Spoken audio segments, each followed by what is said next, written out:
And I call the member for Fisher. Thank you, Mr Deputy Speaker. And prior to question time, I was talking about informing the House about what a huge undertaking the NDIS and how fully committed the government is to ensure its rollout, but not just its rollout, its properly funded rollout. And the implementation of the NDIS is not just going to provide world-leading opportunities for the disabled to be able to gain all various forms of assistance, but it's also going to be a great boon for small businesses and small service providers. There are 6,814 registered service providers to March of this year that will be providing these services, and that number will clearly grow as the rollout continues. There will be 100,000 people will be involved and be capable of receiving NDIS services that have never received disability services before, and that is a fantastic outcome. In Queensland alone, there will be a necessary increase in the number of workers in the disability sector from approximately 16,550 full-time equivalent positions to 35,950 by full rollout. That's nearly 40,000 people just in Queensland that will be directly employed as a result of the implementation of the NDIS. Now, Mr Deputy Speaker, apart from having a personal experience in this sector, I'm also privileged to serve in this parliament on the NDIS committee. I've seen firsthand on that committee just how much of a challenging role that the NDIS rollout has been and how much it will become. And that's why the coalition government is undertaking a considered approach to policy making around the NDIS. Now, to date, the Turnbull government has reached agreements for the full rollout of the NDIS with all the states and territories. In Western Australia, we listened, and the federal government extended trials for a further year before coming to a final agreement with that state. The government's chairing of the COAG Disability Reform Council saw it endorse the Specialist Disability Accommodation, Housing and Pricing Framework, an integrated market sector and workforce strategy, an information linkages and capacity building policy framework, and a rural remote service delivery strategy.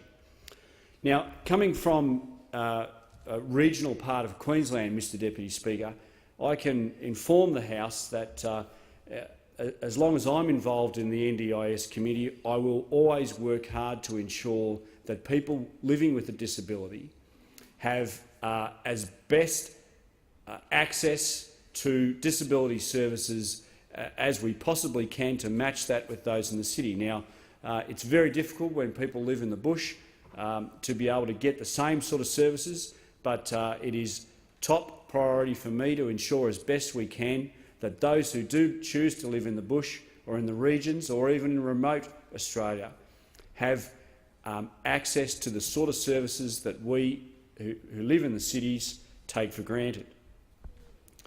Now, the government is carefully considering the Productivity Commission's position paper on NDIS costs. Now, the issue of costs is also a very important issue for the rollout with the NDIS. The contrast between the government's position on the NDIS and that of Labor's in the past could not be clearer. Labor dived into trials of the NDIS a year earlier than the Productivity Commission recommended, so that they could have it as part of their election campaign. Labor signed the federal government up to one-sided agreements which heavily disadvantaged the Commonwealth. In pursuit of a favourable headline, Labor signed agreements that took 100% of the financial risk with little or no control over the levers to manage that risk.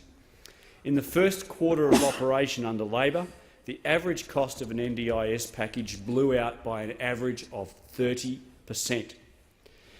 The biggest contrast, however, Mr Deputy Speaker, between the Coalition and Labor in respect to the NDIS is in respect to funding. Now, in total, Labor left a black hole, a funding black hole of $50 billion over the coming decade for the funding of the NDIS, and shame on them. The Coalition government took the difficult decisions needed to save the NDIS from Labor's funding black hole.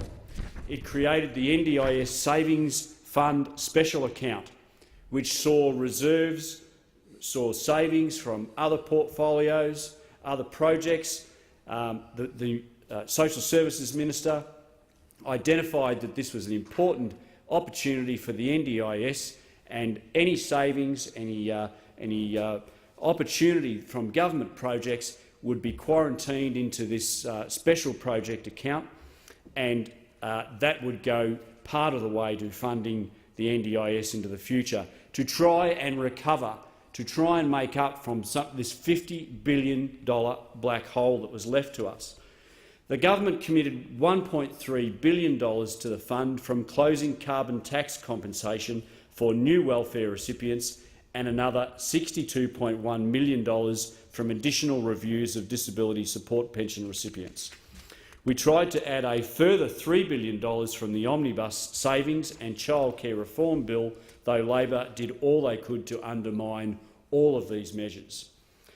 Labor would not accept the savings measures necessary, so we have to now take the politically tough decision to propose a 0.5% increase in the Medicare levy for all Australians in 2 years' time. Now, those members opposite, reasonable members opposite, know that this is the right thing to do. They know that the NDIS, properly funded, is a vital strategy for Australians. In Australia, we look after our mates. We acknowledge that people who are living with a disability deserve to live in dignity, and the ability for this government to plug that $50 billion black hole because of Labor's obstructionist approach to these things is a sensible approach, is by introducing that 0.5% of a levy. Now, many of those opposite, I know, secretly support this, but there's one person that doesn't, and that's the Leader of the Opposition. And it is an absolute disgrace that he is trying to prevent proper funding for those living with a disability, and he should hang his head in shame.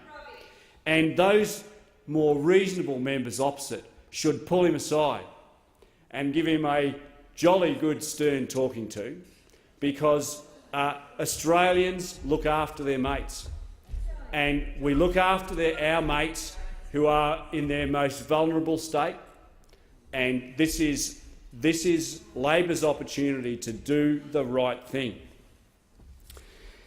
Now, the bill before the House is another example of this responsible policy making of the government. Schedule 1 of the bill establishes an NDIS Quality and Safeguards Commission in line with the Senate Standing Committee on Community Affairs, report into violence, abuse and neglect against people with disability in institutional and residential settings. The bill was carefully considered and developed in consultation with states and territories, providers, people living with disabilities and their families and carers. It creates an independent regulator, Mr Deputy Speaker, with the necessary power to register providers, handle complaints, analyse reportable incident notifications, manage the standards service providers work under and enforce a code of conduct for NDIS providers and workers. The measures are properly funded, like all coalition policies, with $209 million over 4 years. It will provide a single point of contact for all jurisdictions, maximising efficiency and making the process as easy for consumers and providers as possible. It's been brought forward early, so it is in place in good time for the full rollout. Schedule 2, Mr Deputy Speaker, makes some necessary amendments to the objects and principles of the Act, especially relating to carers. It improves some definitions and repairs some technical flaws. Again, this follows careful consultation with COAG and following the advice of an independent Ernst & Young report. In my time on the NDIS committee, inquiry into the NDIS as it relates to mental health, we've received evidence and submissions regarding possible issues with definitions in the Act and regarding the role of mental health carers. Schedule 2 of this bill is a response to previous feedback of this kind in other areas of disability care and shows the government's positive engagement with these processes. The bill is another example of timely, responsible, forward planning and consultative policy making from the Turnbull government, and I commend the bill to the House.